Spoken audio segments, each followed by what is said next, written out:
Nós somos gratos ao Senhor, porque se nós chegamos até aqui, não é mérito nosso. Toda honra, toda glória seja dada ao Senhor. Que o Senhor continue trabalhando na nossa vida, no nosso ser, no nosso coração, para que possamos, ó Deus, viver a dependência do Senhor a todo momento, a todo instante. O Senhor nos dá direcionamento, nos dá posicionamento, ó Deus, para sermos cada dia melhor. Aqui está a tua igreja reunida, porque a tua palavra diz que onde houver 2 ou 3 reunidos no nome do Senhor se faria presente. Então nos usa nessa manhã, trabalha em cada coração aqui, para nós absorvermos, ó Deus, cada dia mais a tua palavra. Nós te agradecemos nesta manhã, no nome de Jesus Cristo. Amém. Tópico 2 aí, né, irmãos? A salvação dos gentios. De manhã, 5h30, estava lotado de serração pelo morro. Começar o tempo de frio. Nós estamos no verão.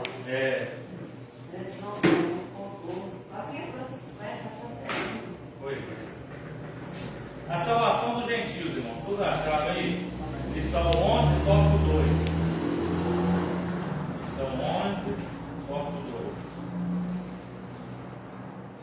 A salvação dos gentios. Achou? Salvação dos gentios, tópico 2. Isso.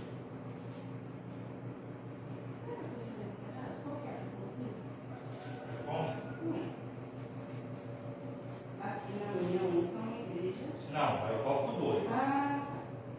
Vira a página. Isso. Salvação dos gentios. Veio. Veio não? Veio, bom. Todos encontraram? Amém. Diz assim. Aí. A salvação dos gentios. Pregação aos gentios. Pedro recebeu a missão de pregar para Cornélio e sua casa. Sua pregação é totalmente cristocêntrica, sempre apontado para a cruz de Cristo. Assim podemos perceber alguns eixos principais que sua mensagem percorria. Primeiramente, Deus ama a todos. Atos 10, 34.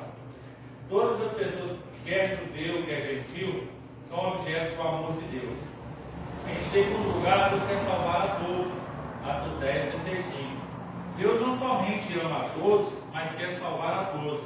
Pedro agora reconhece que a salvação não é apenas para os judeus que guardam a lei, mas também para todos aqueles que em qualquer nação o temem. Em terceiro lugar, Cristo é o Senhor de todos. Cristo é o centro do Evangelho.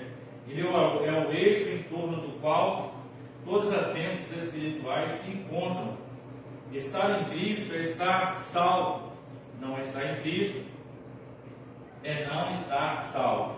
A gente vê aqui, dentro desse tópico aqui, que Deus ele ama a todos, sim ou não? Deus ama a prostituta? Ama o drogado? Ama o homossexual? Ama o lesbianismo? Ele ama a todos. E o desejo dele é salvar a todos. Não é verdade? Só que para ele salvar tem que estar nele. Esse é o desejo dele.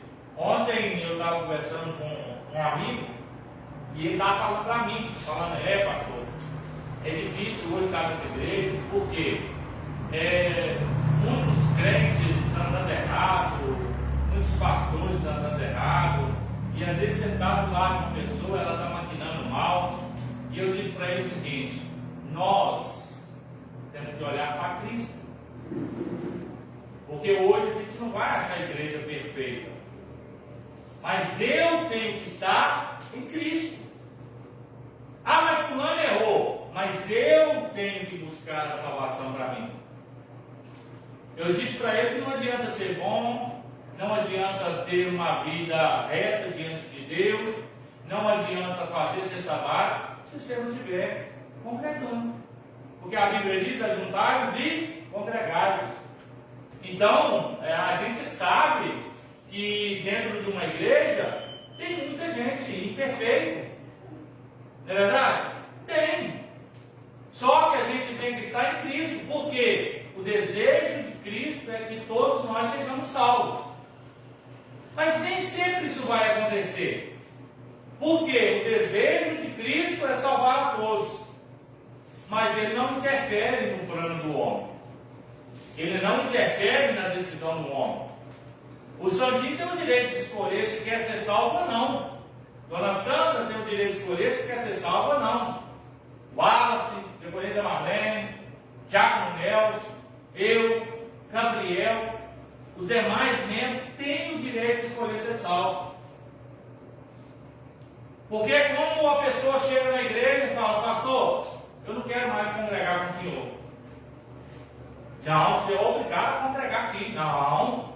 Foi aqui que você nasceu, quando você veio de lá, é aqui que nós te ajudamos. Não, você é obrigado a ficar aqui. Escolha da pessoa. Pastor, eu rodei e eu gostei daqui, aqui que eu quero ficar. É só escolha. Oh! Vai lá, Jacques, dá a mão, ela só quer submeter lá. Já está tendo dificuldade. De fato, tem que tomar mão para ali mesmo. Ah, é? Vai entrar no vídeo? Vai ser.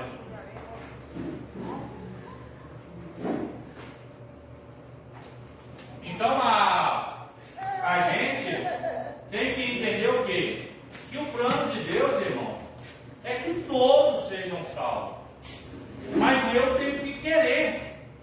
Pedro, ele passa a entender isso. Você imagina se Cristo fosse salvar só aqueles que nasceram na igreja? Eu estava lascado, irmão.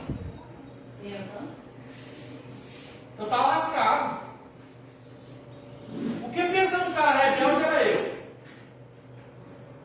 Mas a misericórdia do Senhor é a causa de não sermos consumidos. Foi lá, me resgatou a dona Sandra, resgatou o Sandinho. O Wallace é nascido na igreja, Wallace? Não. Resgatou o Wallace, Diaconisa Marlene, Diácono Nelson, Irmã Clarice, Gabriel. Deus foi lá e resgatou, porque Ele é generoso. Mas quando as pessoas olham para nós, falam o seguinte: nossa, vocês viviam uma vida tanto pecado, hoje vocês é crente, hoje vocês é melhor que os outros. Não é que nós somos melhor, é porque nós não queremos praticar o erro que nós cometimos lá atrás. E antes você vivia e não ficava com essa bobeirada. Agora, só porque você foi para a igreja, você acha que não pode. Eu não tenho atitude. Eu não sou a mesma pessoa na prática do pecado. Posso conversar, brincar e tudo, mas a prática do pecado me chama mais atenção. Então, quando a gente olha aqui em Atos 34, 35. Opa, olha assim, nós pecamos sim. Mas quando a gente o Senhor, Deus nos liberta, o pecado ele faz mal para a gente. Quando você comete, não falando de pecado consciente, você fica infeliz. Eu falo de mim. Você fica incomodado, você não fica bem. O Senhor não tem jeito, você não consegue viver feliz aquilo ali. Aquilo faz bem. Quando a pessoa não conhece, ele sempre vem com aquilo. E quando a gente conhece os planos do Senhor, a gente quer ser salvo, aquilo incomoda a gente. Aí o povo não entende isso. Eles acham assim, você está fazendo isso na igreja. Eles cobram muito. Porque eles fazem esse pecado consciente e eles acham tudo certo. E acham que depois, quando Deus se incomoda, o que você se incomoda, não adianta. Viver o pecado, não fica feliz não. Deus está sempre cobrando, né? A questão é essa, que as pessoas acham que é o seguinte: nós hoje, quando erramos, a gente sabe que a gente está fazendo coisa errada. Quando a gente tem o Espírito Santo na vida da gente e que a gente começa a meditar na palavra do Senhor, a gente passa a entender que se a gente faz alguma coisa errada, eu acredito que todos aqui já passou por isso. Às vezes faz alguma coisa, ó, meu Deus do céu, perdoa, Senhor. Eu não devia ter falado isso, eu não devia ter feito isso. Né? Se for a dona Sandra, ela vai até falar assim: eu não podia ter feito isso, mas eu já fiz, tá bom. Né? Já foi. Né?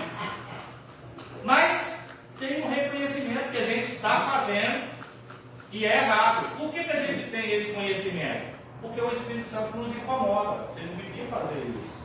Você hoje é uma pessoa diferente. Você hoje é uma pessoa transformada. Então, essa categoria, eu acredito que muitos já ouviu alguém falar assim: ah, Deus ama todos, Deus vai salvar todos, porque Deus ama todos. De fato, irmão, Deus ama todos. Ama todos. E quer salvar todos. E quer salvar a todos. Mas nem todos vão ser salvos. Porque para ser salvo, tem que largar a vida de pecado. Pastor, o senhor não pode falar isso. Tem que largar a vida de pecado. Se não largar, não vai ser salvo. Olha aqui, ó. Olha o finalzinho aqui, ó. Estar em Cristo é estar salvo. Não estar em Cristo é não estar salvo. Simplesmente isso. Quem quer ser salvo tem que estar em Cristo. Tem que ser nova criatura. Tem que largar a vida de pecado. Outrora adulterava, não adultera mais. Outrora matava, não matava mais. Não mata mais. Por quê? Teve uma mudança de vida. Não é que você vai ser um santo. Porque se olhar para todos nós que vão aqui, quem de nós é santo, irmão? Tem hora que você desce do pedestal mesmo. E, infelizmente, irmão, não adianta a gente ser hipócrita, não. Tem hora que a gente desce do pedestal.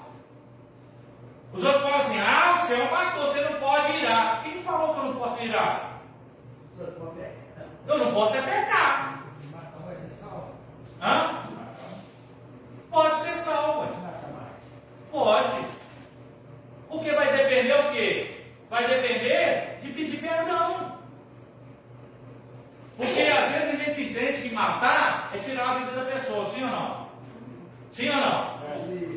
Mas tem a morte espiritual também, que às vezes a gente mata direto. É você olhar para uma pessoa e falar assim: você não presta para nada, você é um infeliz, você para mim está morto, não olha mais para minha cara, eu não gosto de você, por que você vê o mundo? A parteira tinha que ter te matado, pastor. Não, você está matando a pessoa do mesmo jeito, porque dói, fere. Então, ô Sandinho, infelizmente, não é aquilo que nós queríamos, que a pessoa mata o outro, tira a vida do outro, aí chegar lá vai ser salvo. Mas Deus, ele é tão generoso, que se o ser humano pedir perdão, ele perdoa. Só que existe um critério para ser salvo. Não é simplesmente matou um, matou dois, matou três e vai matando um monte que vai ser salvo. Aquele que confessa e deixa. Alcançar a misericórdia de Deus é você confessar o pecado e deixar. Se você continuar: ah, eu peço perdão hoje, Senhor, me perdoa, né? Eu errei. Aí quando é amanhã, você vai matar outro. Senhor, me perdoa, eu devia ter feito isso. Beleza, depois de amanhã você vai matar outro. Uai, você não deixou a prática, né? Então, é o que eu estou dizendo. Se eu fosse Deus, eu não salvaria assassino, estuprador. Salvaria. E eu creio que também, se você fosse Deus, você não salvaria. Mas por isso nós não somos Deus. Porque outrora nós também éramos assassinos, irmão. Outrora nós também éramos roubadores. Nós roubávamos sonhos dos outros. Olha como Cristo nos resgatou, né, de uma vida pecaminosa e nos trouxe a salvação. Hoje nós temos que ver com outros olhos. Não é porque nós fomos libertos do pecado que hoje nós temos que olhar para baixo e dizer: você é inferior a mim. Não, um dia você estava lá, ué, e alguém te estendeu a mão, Cristo te estendeu a mão, te tirou de lá. Agora é a sua vez de estender a mão e tirar a pessoa de lá. Esse é o plano de salvação. Irmão, se eu fosse Jesus, assim que Pedro me negou, eu tinha fulminado ele. Mano, assim que Judas me traiu, eu tinha dado sentença de morte para ele. Se eu tenho o poder que Jesus tinha na cruz do Calvário, lá, quando todo mundo se levantou contra ele, mandava fogo do céu, consumia tudo, mata tudo, termina tudo. Mas nós não somos. Nós temos um coração ruim. A Bíblia diz isso. Eu mencionei que o evangelista que leu aqui, um pó na balança. O que é um pó na balança? Nada. Então nós temos que reconhecer o quê? Se nós somos alguma coisa, é porque Cristo está em nós. E o plano dele é salvar a todos. Irmão, não é fácil. Você imagina? O cara estupra uma filha sua, mata ela, aí depois ele pede perdão a Deus e você tem que chamar ele de irmão. Paz do Senhor, meu filho. É difícil. Oi. Sabe por que você morreu na praça? Ah. Eu não vi nada com os outros, eu já estava todo fechado.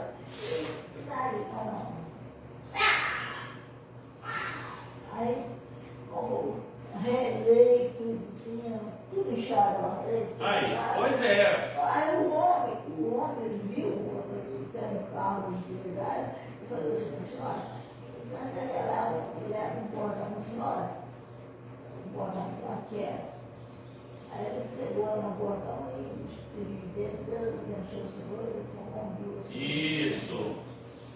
Vocês estão entendendo que o projeto de Deus, vocês viram como é que é difícil? Não é difícil, Sandinho.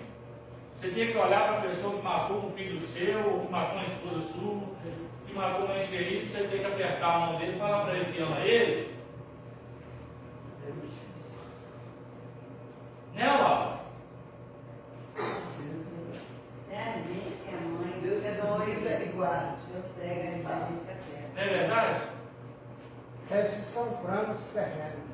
Quando é para o plano espiritual, não vê nada disso. É. Porque às vezes a gente tem que. Isso acontece? Acontece muito, irmão. Né? Porque Cristo muda o coração da gente. Porque eu entendo que quem vai julgar cada um de nós é Cristo. Por isso que a Bíblia vai dizer o seguinte, ó, examina-se o homem a si mesmo. Porque não é eu que vou examinar o Sandinha, a Dona Sandra, o Wallace, a Clarice, a Ludmila, o Arthur, o Diácono Nelson. Não é eu que vou examinar. Porque é o seguinte, eu posso viver dentro da igreja, irmão, enganando. Mas no dia que eu morrer, a Bíblia diz que eu não saio dali sem acertar nem o último centavo. Então, o plano de Deus é salvar a todos, né? Mas esses todos aqui também tem que estar envolvidos com Cristo.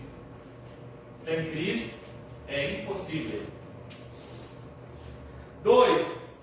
A conversão dos gentios. A mensagem da cruz é um chamado ao arrependimento. Todos os que arrependidos creem em Cristo serão perdoados e, portanto, salvos, na sua soberania e graça. Deus havia incluído no seu plano de salvação todos os judeus que, arrependidos, professariam o nome do Senhor Jesus. Ninguém é salvo à força. É preciso crer em Cristo para receber a salvação. Tanto os judeus quanto os gentios necessitam se arrepender para ser salvos. Os judeus acreditam que o privilégio da salvação é de exclusividade deles e que, portanto, os gentios estavam excluídos. O Criador havia mostrado que isso era um erro. Posteriormente, os judeus convertidos reconheceram, maravilhados, que Deus, por meio do arrependimento, abriu a porta da fé para os gentios. Portanto, ele salvou os gentios que demonstraram fé em Jesus e se arrependeram dos seus pecados. Aqui entra a sua pergunta, viu, Sadir? Aqui entra a sua pergunta, ó, a mensagem da cruz é um chamado ao arrependimento, né?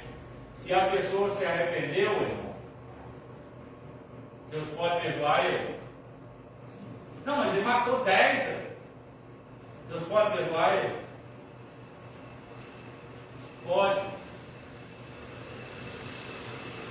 Vamos ver se vocês sabem. Qual foi o maior assassino que pisou nessa terra? Vamos ver se vocês sabem quem que é. Vamos ver se vocês sabem. O Hitler foi um. É o Adolf Hitler. O maior assassino que pisou nessa terra. Então qual que é o outro? Stalin.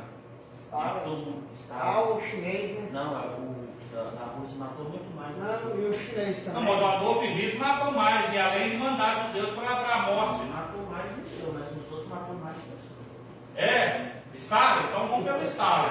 Eu achava que era o Adolf Hitler, né? Mas já que o Stalin matou mais, vamos lá. Vamos pegar o Stalin, que matou inúmeras pessoas. Vai ser o Cristina. Se ele pedir perdão na beira da sua morte, Deus perdoa ele? Se foi de coração, foi de Sim, suponhamos, ele ficou de cama lá, acamado. Aí ele pede perdão. Aí depois de 1 ano, 2 anos, que ele vai morrer ainda, Deus perdoa ele? Você acha que não, Lúcio? Pode dar sua Eu opinião. não acho que a pessoa deve se arrepende, não. Não. Essa é a questão.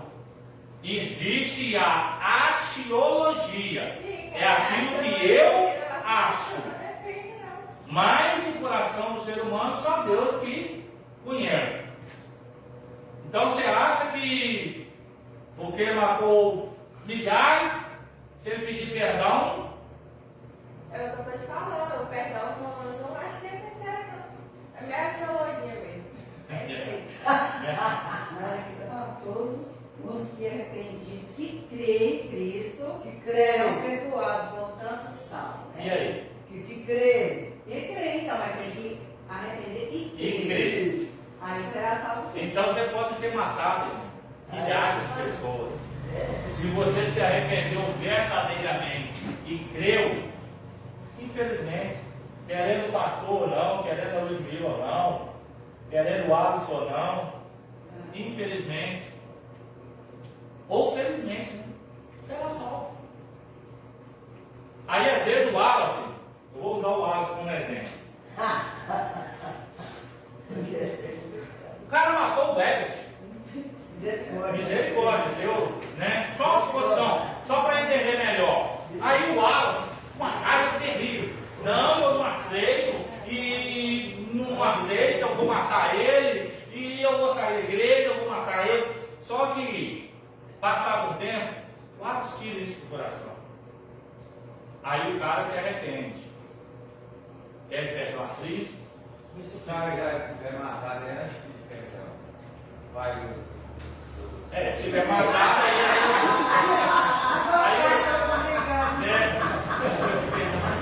mas vamos supor que não matou. Eu mato pedir perdão. Eu mato.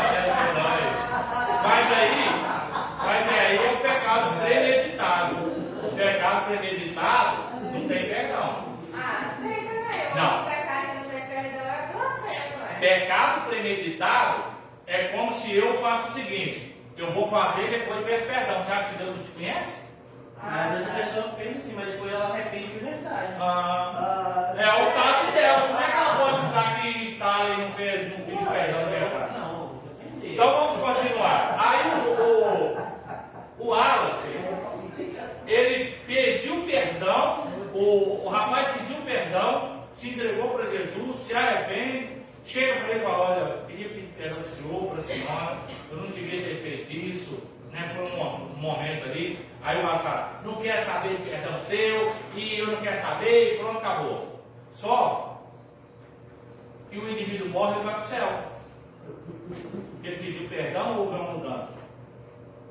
Aí o Wallace ficou aqui com rancor no coração, não perdoou, com ódio, morre.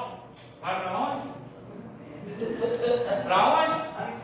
Mas o Wallace é bonzinho, o Wallace não matou ninguém, mãe. O outro matou, e Deus é injusto. Sim ou não? Deus não é injusto. Deus deixou que o critério dos dois fosse escolher. Né? Aí suponhamos que o Wallace perdoou ele estar na igreja. Chegar lá no céu vai ter que ver ele lá e às vezes olhar para ele direto e falar assim: meu filho, matou meu filho, matou meu filho. Vai querer isso? Não. Porque a Bíblia diz que tira do coração toda a mágoa, todo o rancor, toda a tristeza. Quando se vai olhar para ele, não vai ter esse sentimento mais. Por isso que às vezes a gente fala o seguinte: esse sentimento é terreno, irmão. E eu aprendi uma coisa ao longo desse tempo, que é o seguinte: quando você não perdoa, é você que sofre. É você que é doente. É você que entra em depressão. É você que entra em ansiedade. É você que vai dar um câncer. É você que vai dar uma úlcera. Enquanto quem te fez mal, está relax, está vivendo bem, está bebendo, adulterando, prostituindo, matando, roubando. E vai para uma festa aqui, vai para outra ali, vai para um monte de lugar, roda, come carne, faz de tudo, e você está lá, bravo, ansioso, tomando medicamento, com a pressão subindo, porque você não consegue perdoar. E aí? Por isso que o perdão, ele tira o fardo de nós, não é do outro. Interessante que a Bíblia parece que é toda doida. Porque ela fala o seguinte: que você tem o ofendido é que pede. Olha isso que loucura. Dá para entender a Bíblia desse jeito? Por isso que a Bíblia diz que os servos de Deus são loucos. Porque é o ofendido que pede perdão. Por quê? Porque o ofendido, ele entendeu que para mim ser salvo eu tenho que pedir perdão para automaticamente liberar perdão. Aí todos que matam, ele já vai com aquele pensamento de matar a pessoa. Vai. Né? Nem todos. Nem todos. Existe aquele que é repentino. Pois é, esse repentino legítimo defesa, né? É. Mas se você tira uma pessoa de dentro, você dá uma de amigo do cara, o cara tira ele, vamos beber, leva, quer água, leva ele para um lugar assim, mata ele.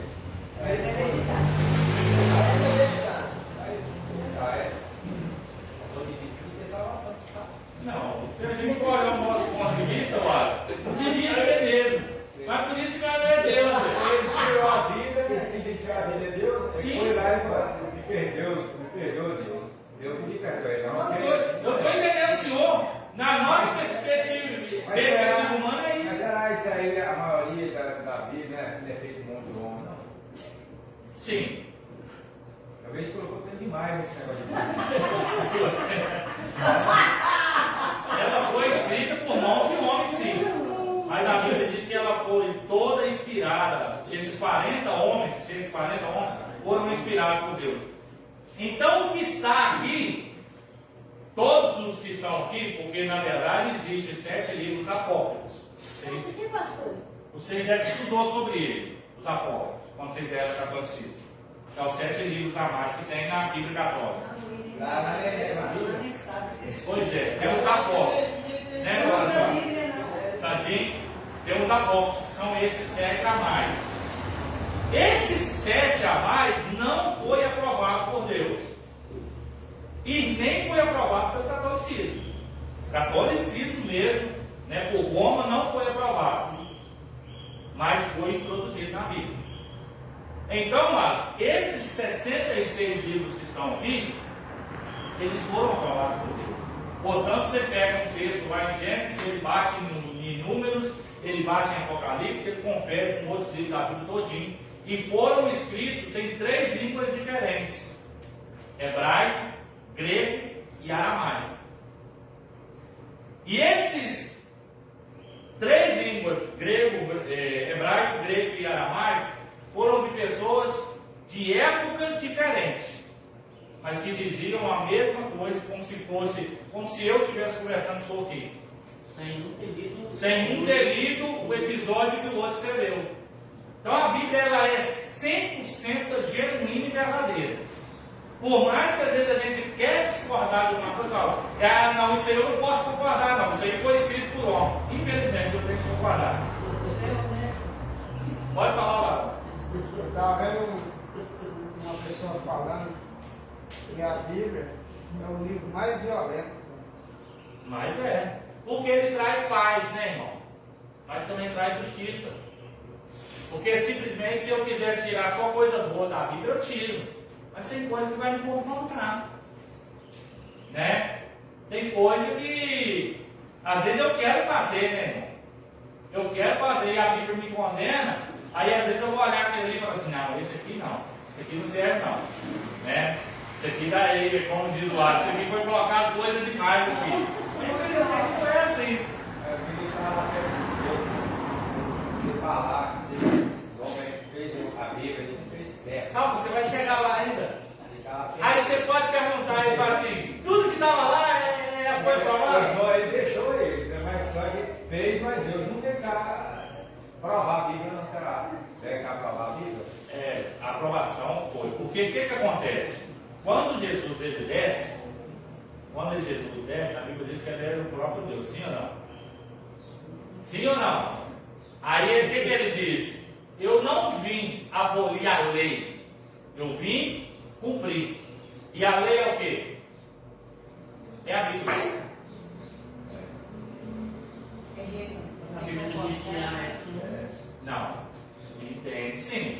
A Bíblia, o livro em si não, mas os manuscritos sim. Os manuscritos do Velho Testamento. Alguns existiam. Os manuscritos sim. Né? E esses manuscritos, inclusive, existem manuscritos que foram achados pouco tempo atrás. Né? Alguns são apócrifos, que não são aprovados, mas os outros são aprovados. Então, infelizmente, Lázaro, você vai ter que concordar que às vezes a gente vai ter que ver pessoas que estudou, matou, roubou, ele está hoje na igreja e diz tudo que ele faria. Infelizmente. Se fosse olhar, por exemplo, eu tenho a opinião igual ao senhor. Se fosse olhar para dizer, essas pessoas não deveriam ser salvas. Mas quem somos nós? Porque a Bíblia vai dizer o quê? Todos pecaram e destituídos estão da glória de Deus. Quando fala todos pecaram, não significa que porque matou, roubou, adulterou, ou fez isso, ou fez aquilo, ou simplesmente não fez nada, só não quer Cristo. Vai dizer o seguinte: todos pecaram. Ou seja, todos estão destituídos. O que é destituído? Não tem parte na glória de Deus. Mas a misericórdia do Senhor é a causa de não sermos consumidos. Não tem esse negócio de aferir. Se um pecado é pequeno ou é grande, não. Todos os pecados são igual para Deus. Exceto um. Eu tenho pecado, eu acho que é pior para Deus. Para Deus não existe pecado Para pior. nós sim, mas Para Deus não existe. Que Deus conhece o coração do outro. Então, Exatamente. Aí tem pecado que a pessoa faz, consciente. não, eu consigo. Nós não estamos falando de pecado. Não, tem pecadão maior que eu fiz esse pecadão. Então qual que é o pecadão? Pecadão para mim? É Para mim. É uma mulher que é casada, tem o marido dela, trai ele, com maior tranquilidade. Eu falo, eu disse que eu conheço, está até dentro da igreja, dando altar, e Deus sabe. Aí tem um lá que não tem ninguém, e ele está funicando, adulterando. Deus conhece o coração daquela pessoa, porque nós somos carne e tal. Eu penso que aquela mulher deve ser Se ela morrer, ela vai para onde? Todos dois é Não, se ela morrer, ela vai para onde? o inferno. Tá, esse é o pecadão. Não, eu estou falando da. Tá, mas esse é o pecadão que o senhor está falando. Agora fala para mim o pecadinho. Pecadinho. Entendeu? Pecadinho, que é pecado. Uhum. Essa pessoa fala uma mentirinha. Tá, uma mentirinha. Uma mentirinha que não vai atrapalhar ninguém. Aham. Ou até pra. Eu diria que mentira. Pra mentir. Tá, e se a pessoa que tem essa mentirinha morrer, no infarto ali quando mentir, vai para onde? Eu penso aí Só não acredita, não? Alguém vai ser pro inferno por causa dessa de omitir? Pastor? Vamos trabalhar lá. Você tem atenção, não? Por isso que ninguém está perdendo mais. Presta atenção. Eu vou ler para a senhora a Sagrada Escritura. Ficarão de fora os cães e os feiticeiros, os que prostituem, os homicidas, os idólatras e qualquer que ama e comete a mentira. Não está falando se é uma mentira grande ou se é uma mentira pequena. Está falando que comete a mentira. Ou seja, então para Deus, o padrão aqui que nós estamos vendo aqui de prostituição, homicidas, idólatra, mentira, para Deus é tudo mesmo pecado. Não tem distinção. A questão que vai diferenciar, irmã Clarice, é pedir perdão. Eu sei, mas a gente pede lá, fala que Não, eu sei. Porque aí eu peço perdão a Deus. Se eu ir com alguém, porque eu tenho misericórdia, porque eu deveria, igual a mulher lá, a mulher que roubou a vizinha ali, me tirou eu Do sério? E eu tinha tomado cedo, um dia antes, falei que a mulher venha tentar. A mulher veio tentar tirar eu da minha unção. Eu vou pedir perdão, pedir a Deus por ela. Sim, eu não estou dizendo essa questão não, irmão Clarice. Eu estou dizendo que é o seguinte, todos nós, se a gente for olhar, a gente peca mesmo. Não é questão de não pecar, não. Se olhar aqui dentro da igreja hoje, e olhar dentro de uma igreja maior e falar o seguinte, quem aqui não pecou? Quero ver quem vai levantar a mão. Todo mundo pecou. Jesus não falou lá, nós foi condenar lá a mulher lá, quem nunca pegou cativo? E aí? Ninguém Agora a Bíblia vai dizer que só um homem que não pecou pisou nessa terra. É só Jesus. Agora, a pessoa que faz certos pecados, a consequência vem grande. Não, aí agora a senhora falou. Agora a senhora falou certo. A consequência acaba sendo maior, né, do pecado. Não significa que não vai ser perdoado, mas a consequência do pecado aí será maior sim, porque é o nível de colheita. Só a senhora planta um caroço de feijão, quantas balhas só vai colher no pé de feijão? Né? Umas 10 balhas. E dentro dessas 10 balhas aí, cada balha deve ter uns 5 caroços. Então é colheita, vai depender da quantidade daquilo que eu planto. Mas perdão, querendo nós ou não, todos eles têm. Vamos lá. Tópico 3. Dá para acabar. O Espírito derramado sobre o gentio. O Espírito prometido. O batismo no Espírito Santo experimentado pelos gentios na casa de Cornélio foi um dos fatos mais marcantes que aconteceu nos dias da igreja primitiva. Anos mais tarde, durante o primeiro concílio da igreja em Jerusalém, Pedro faz reverência a esse fato como sendo uma das promessas feitas por Deus aos gentios. Assim, o recebimento do Espírito Santo, incluindo a experiência pentecostal do batismo, o Espírito Santo era a bênção de Abraão feita aos gentios. Pedro já havia dito, citado a profecia do profeta Joel. E o batismo no Espírito Santo era uma promessa de Deus a toda a carne. A promessa, portanto, não se limitava mais aos judeus, nem tampouco a uma classe especial, reis, profetas e sacerdotes, mas a todos quantos nosso Deus chamar. Eu, você e a todos os que creem em Cristo somos completados com a promessa de Deus, né? Ou seja, não existe graça social, divisão para receber esse Espírito Santo aí, né? Não existe a separação. Eu sou judeu, eu sou gentil, eu pequei menos, o outro pecou mais. Todos. Deus abre o leque para todos receberem.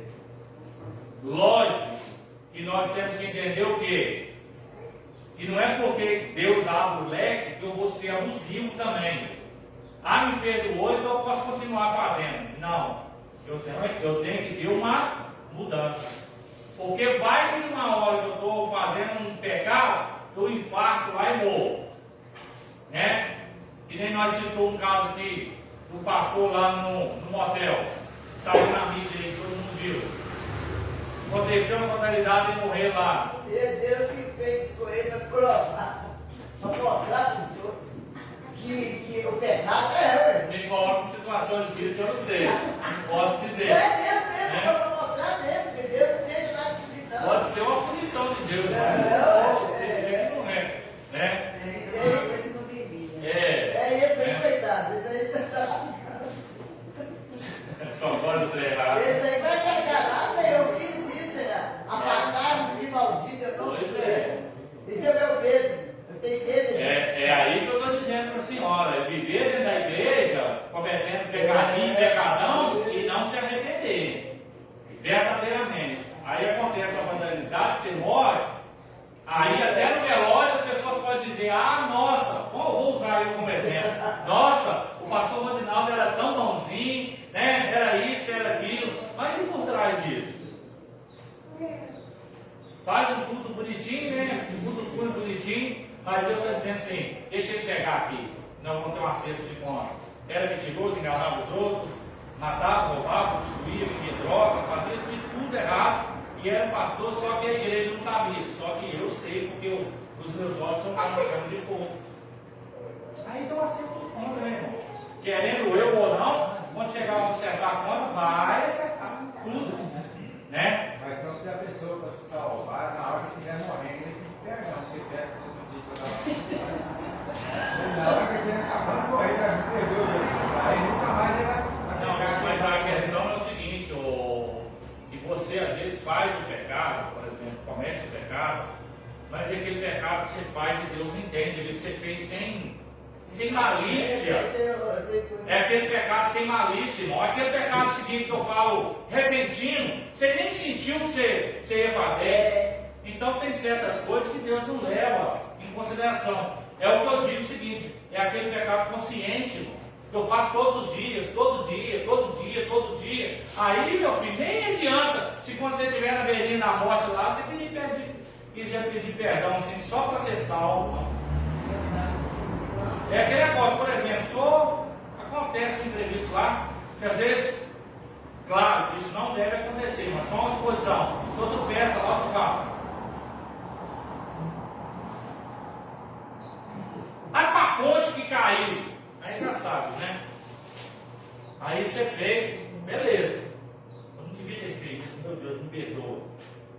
Pronto. Aí agora isso vira rotina na vida do Senhor. Toda hora, para a ponte que caiu.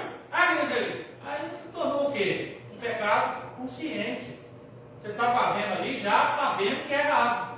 Pois é. Aí sabe, faz o seguinte, eu vou pedir perdão, Deus me perdoa. Eu vou pedir perdão, Deus me perdoa. Só que uma hora, a Bíblia diz que isso vai acumulando dentro da gente. Isso vai acumulando. E a Bíblia diz que o Espírito não habita em templos imundos. Uma hora o Espírito Santo sai. Aí aquela parte que você não tem mais condição de pedir perdão, você já pensa que, nem vou pedir perdão, porque você não vai me perdoar, tanta vez que eu peço perdão. Foi o que aconteceu com o quê? Com Judas. Ele não pediu perdão? O que vocês acham? Pediu. Só que ele foi lá e o que ele fez? Ele próprio já percebeu e falou o seguinte: não, eu fiz errado, eu não tenho mais perdão. Aí vai se matar, irmão. Estão entendendo? Eu queria falar uma coisa. Pois é, mas pega toda hora. Pega. Toda hora a gente está pegando. Pega. Mas é por isso, Wallace, é por isso que a gente tem que viver em constante oração, constante pedir perdão. Por isso que eu sempre digo o seguinte, irmão, você está lavando a roupa, as irmãs aí, está louvando a Deus, ora a Deus, faz uma oração, Senhor, perdoa, obrigado por dia, agradece, porque isso é que nos absolve. Porque o Wallace não está errado não, irmão. E peca toda hora. Só que a gente não pode viver uma vida de pecado também, né? Toda hora pecando, uma hora a conta chega. Né? a irmã Clarice usou o termo de pecados graves, pecados pesados, né? Os pesadão na balança. Quem que cometeu um pecado hoje mesmo que acha que se você morrer agora você não vai ser salvo? Vocês estão vendo? Mas todos nós pecamos, sim ou não? Pecamos. Mas nós temos a consciência que às vezes tem pecado que às vezes não. Foi tão inconsciente, tão na inocência, né? Que Deus fala o seguinte: não é por causa disso, vou te mandar para o inferno também, não. Agora, que nem é aquilo que eu estou dizendo, você tem que saber o que você está fazendo.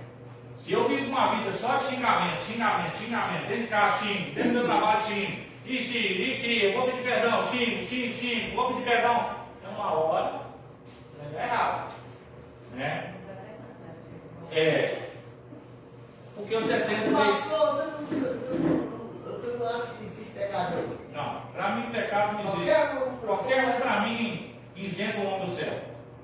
Eu estou falando isso. Não, eu sei. Você acha? Estou falando também. Não, para mim, como é o seguinte, como não existe sentença da parte de Deus para pesar pecado pequeno ou pecado grande, todos levam para o inferno, então para mim não existe limitação de pecado grande e pecado pequeno. Só existe um pecado que é maior do que todos os outros pecados, que é a blasfêmia. Esse é o maior. Porque a Bíblia vai dizer o quê? Que esse não dá direito ao homem se arrepender para ser salvo. Né? Porque quando tiver um estudo desse, eu abro um leque. Você já deve ter aprendido sobre isso. Eu li um estudo aqui vasto sobre isso. Né? Mas aqui um dia eu ministro sobre esse estudo também.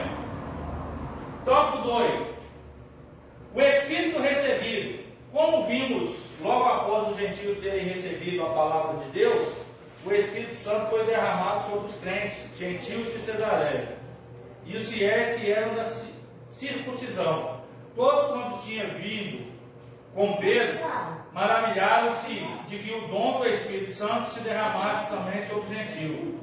Esse derramamento do Espírito veio acompanhado pela evidência física do falar em outras línguas, e expressão de louvor que aparece aqui como um padrão já aceito pela comunidade cristã, porque ouviram falar em línguas e magnificar a Deus. O outro ponto aqui está dizendo a respeito do batismo no Espírito Santo, né, irmão? Sobre falar em outras línguas. Eu entendo que nem todos serão batizados, né, em falar em outras línguas. E isso não interfere na salvação, tá, irmãos? Tem gente que acha assim: porque eu não fui batizado pelo Espírito Santo, eu falo em outra língua, eu não vou ser salvo? Nada a ver. Agora, o que eu sempre falo é o seguinte: é o crer. Você crê no batismo com o Espírito Santo, mesmo você não falando? Você crê? Eu sei, agora tem gente, essa pessoa que eu falei sobre o pecado, mas já tem consequência, grave. Eu falo de que eu vi. Ela é arrebatada dentro da igreja. Não leva para o Espírito Santo, porque o Espírito Santo não habita em corpo sujo. Então, se essa pessoa tinha um dom de cantar e falou que, só Jesus. Eu vou ter E Deus fez uma manela feia, a família e tudo. Eu vou ter que discordar da senhora mediante a palavra de Deus. Escuta, vou mostrar para a na Bíblia. Uma pessoa praticando, escuta, calma. A senhora mesmo usou o termo aqui para mim aqui. A senhora mesmo usou o termo do pastor lá. E quando ele chegar no céu, o que Deus vai fazer? Ele vai ficar fora. Não, mas quem vai falar com ele? Eu não conheço. Mas ele não pregava? Pregava. Ele não estava na frente da igreja? Mas Deus usava ele? Usava. Assim como também essa mulher. Escuta. Mas está conseguindo aquilo? Sim. Dizer, Não faz diferença. Deus. Só que quando chegar lá, vai dizer: Senhor, no seu nome eu profetizei. No nome de quem? Senhor, no seu nome eu curei. No nome de quem? De Jesus. Só que é o seguinte: ser usado por Deus, vivendo uma vida de pecado e adultério, fornicação, matando, roubando, vivendo uma vida de engano. Não é Deus arrebatando, não. Não, arrebatar eu não sei. Escuta, arrebatar eu não sei. Pois é, mas ser usado, isso não interfere. Mas Sabe por quê? É até pesado o que eu estou dizendo aqui, mas mediante o texto. As pessoas vão dizer, no seu nome eu profetizei, no seu nome expulsei demônios, no seu nome fez isso. Só que é o seguinte, pode fazer no nome de Cristo. Só que quando chegar lá, Cristo vai dizer, eu não te conheço. Ah, mas lá na igreja eu pregava. Uai, você pregava no meu nome. O meu nome tem poder para curar, o meu nome tem poder para libertar, o meu nome tem poder para fazer isso. Mas você não quis ser liberto, você não quis ser curado, você não quis ser transformado. Apartai de mim, maldito, que eu não vos conheço. Então assim, eu já presenciei, irmão, que nem a senhora mesmo, e eu não acho que a senhora esteja com a mentalidade errada de pensar isso não. A gente pensa mesmo, tem hora que a gente olha assim e fala assim, mas fulano vive uma vida errada, por que Deus usa ele assim? Tem importância, a conta chega. A conta vai chegar. Porque Deus aqui. Mas esse negócio de arrebatar lá, não precisa responder, não. Não, sim, eu não discordo, a senhora. A senhora tem o direito de pensar assim. Você é uma vida de corpo sujo, que a pessoa está suja. Não, ele pode Deus não usa ele, porque Deus usa quem quer. Agora cantava, tinha uma voz maravilhosa, tocava demais. Tudo, até agora, ser lá arrebatado lá, diz que é. Aí arrebatado. Não, tem coisa. E a gente sabe que é carne, né, irmão? Eu entendo, sabe, porque a gente sabe que é carne. E a gente tem que ir. É por isso que eu costumo dizer o seguinte, que nós que estudamos a Sagrada Escritura, a gente tem que fazer uma interpretação ali. Peraí, estou vendo que isso não está de acordo com a Bíblia. Então não é de Deus. Porque para ser de Deus tem que estar de acordo com a Bíblia 100%. Né? Vamos lá, tópico 3 para finalizar. Um Pentecoste visto e ouvido. Posteriormente, quando questionado e censurado por outros judeus por ter ido à casa de um gentio em Cesaré, Pedro usou a experiência pentecostal ocorrida na casa de Cornélio como argumento a favor da autenticidade da fé gentil. Na argumentação de Pedro, os gentios haviam recebido a mesma experiência pentecostal que eles haviam recebido no dia de Pentecostes, inclusive com a manifestação do fenômeno das línguas. Em outras palavras, o Pentecoste gentílico, assim como o Pentecoste judaico, foi marcado pela experiência do Espírito. Em ambos os casos, foi um Pentecoste visto e ouvido. Né? Então está aí o mesmo sentido da fala que nós falamos ontem. Experiência. Tem uns que vão ter a experiência, né, irmão? De ser batizado com o Espírito Santo, falar em outras línguas. Tem outros que não vão ser. Né? Mas todos podem ser batizados com o Espírito Santo? Podem. É para todos. Então por que nem todos são? É porque tem gente, Deus dá o dom. Tem gente que tem dom de oração. É pela busca. Eu acredito que são dons mesmo. Não, dons é dons. Dons tem gente que tem dom de oração. Você vê assim e você sente vontade. Eu falo de mim. Você sente vontade de pedir para orar para você. E tudo que ele fala é por Deus mesmo, é o Espírito Santo falando dele. Sim. É pela busca, irmãos. Tem gente que ele quer tanto ser batizado com o Espírito Santo que ele busca mais. E a Bíblia vai dizer que quem busca, acha ou encontra. Né? Mas tem uns que falam o seguinte, eu estou bem do jeito que eu estou. Né? Eu vou orar ou tudo, mas não vou buscar o batismo com o Espírito Santo. E não vou ser. Né? Agora que ele tem sede, fala, não, eu quero, eu vou buscar, vou correr atrás, ele recebe. Porque é para todos. Igual, né? Que pastor dele é novo. Eu conheço pastor que vamos dizer, que não sabia nem ler. Pregava aqui. Não, alguém lia para ele. E ele era tão usado que Deus falava por ele. Não, sim. Isso é bom.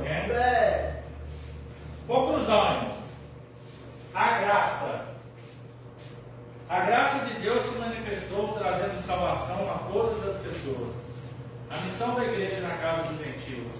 Cornélio mostra como o amor de Deus pode alcançar todas as pessoas, independente de cor, e raça, e abrem o seu coração à poderosa mensagem da cruz. Aqui também vemos que a fé evangélica não é algo subjetivo, mas marcada pela ação e presença real do Espírito Santo na vida daquele que crê. Ou seja, a conclusão é dizer o seguinte: não importa se a pessoa é branca ou preta, bárbara, se é pobre, se é rico, né? A salvação é para todos. Ela quer alcançar a todos. Mas é aquilo que eu disse no início: nada é forçado. Eu tenho que querer.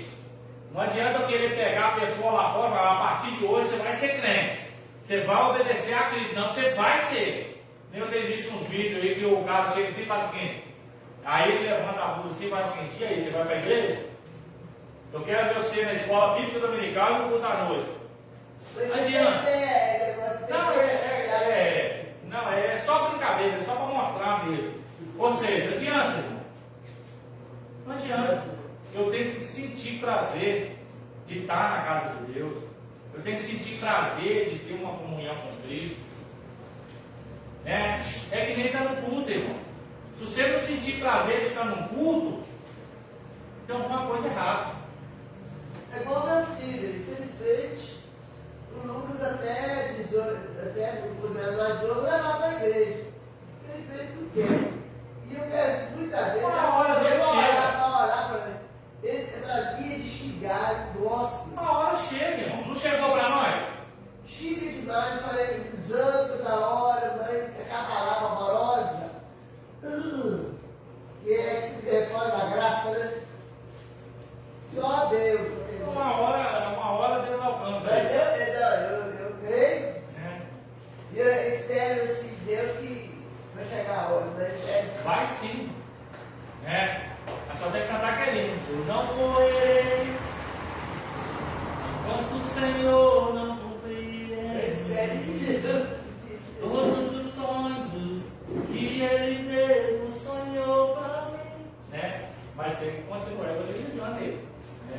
Falando para a Eu falo, mas exame. você dá para um pesteré, para orientar alguém xingar. Só pode chegar assim, não tapa na rua, levar não xinga, não. Eu não sou de xingar, não gosto de xingar de jeito.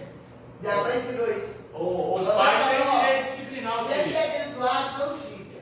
Não. Dando seu relatório para nós. 17 falta, 7 faltas 11 presente, e 11 presentes. 8,25 de oferta, 8 visitantes. 2 visitantes. 2 visitantes. É isso aí. Amém? Então, irmão, o próximo estudo é a Ludmila, né? Que nós fizemos uma troca, né? Já é, né? Esse estudo deve ser, nós fizemos uma troca, né? E eu acredito que final de semana não vou estar aqui, né? Nem sexta, nem domingo de manhã e nem domingo à noite. Olha, mas é assim. A ceia eu vou deixar para o evangelista ministrar aí. Ou se não, passa para o próximo domingo, né? Se ele puder ministrar, no próximo domingo nós ministramos. Tá certo? Eu acredito, só se Deus mudar os planos, né? Mas eu acredito que esse final de semana não estarei presente. Amém? Vamos colocar de pé, vamos orar a Deus. Irmãos, à noite tem cantina, tá? Traga dinheiro para vocês comerem. Né? Pagadinha, né? Tem pastelzinho, como vocês insistirem demais, tem pastelzinho de carne e pastelzinho de calabresa. Uai, vai ter pagadinha. Olha, pastel não é salgado. Não, é pastel. Pagadinha é pagadinha. Não, é pastel. Ela não nasceu loira. Ela não nasceu loira. Graças a Deus. Né? A misoginia, né? A misoginia, hein? Né? Então lá tem pastelzinho de carne e pastelzinho de calabresa, com queijo, né? Traga dinheiro porque é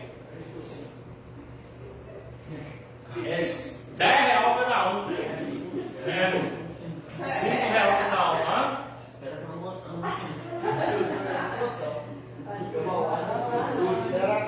Você dá sorte a Sandra, pô, a Sônia, mas a Marlene, vamos fazer promoção desse tempo, não quer mais trem tudo. Aí eu só comi mais para para ajudar. Eu também vou fazer dinheiro pra comprar. E eu também?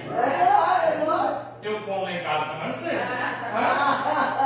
Mas eu vou trazer dinheiro, sim. Tudo que nós estamos fazendo aqui, irmão, né, é para a obra de Deus. Né? Eu creio que Deus tem nos honrado. Né? Eu vejo que tudo que está acontecendo, eu vejo com alegria. Porque quando a gente oferta para Deus, automaticamente Deus ele nos abençoa também. Né? Ele abre, ele escancara as portas do céu para nós. Né? Então é o seguinte, eu tenho certeza que tudo aquilo que você tem feito para Deus, tanto quando você doa a cantina, ou quando você compra a cantina, você está abençoando a obra de Deus. Né? E vocês estão vendo que isso aqui eu não estou fazendo para juntar dinheiro para mim, não. Né? Isso aqui eu estou fazendo porque nós temos uma precisão, né, de fazer essa cantina aqui, para juntar o dinheiro, para dar para os outros. Uma oferta, né, nem preço, eles não cobraram. Uma oferta para eles que vão se jogar. Né? Vai para frente aí tem a festa das irmãs, né? Também. E se a gente puder, a gente vai ajudar também. Como a gente está ajudando essa festividade agora, ajudar elas também. Porque nós temos que ser unidos entre nós. Se nós não somos unidos, né? Aí fica ruim. Vamos lá? Sandinho quer orar para nós hoje? Hã? Então ora para nós hoje, dona Sandra. Domingo passado foi ele que orou, foi não? Pois é, hoje é a senhora, não? Vai você então, Arthur. Cabelo piado. Santo Deus e amado Pai, queremos agradecer a Deus. Obrigado por tudo. Muito mais por tua palavra. Nós possamos ser aquelas pessoas que perdoam. É verdade. Cunhamos mais nosso propósito para tornar ele nosso. Nos leve para casa hoje, em segurança, abençoe o nosso lar. Peço para isso, em nome de Jesus. O amor de Deus Pai, a graça salvadora de Jesus Cristo, as duas consolações do Espírito Santo, seja com todos, não só hoje, mas para todos sempre. A igreja comprada com o Senhor Jesus diga. Amém.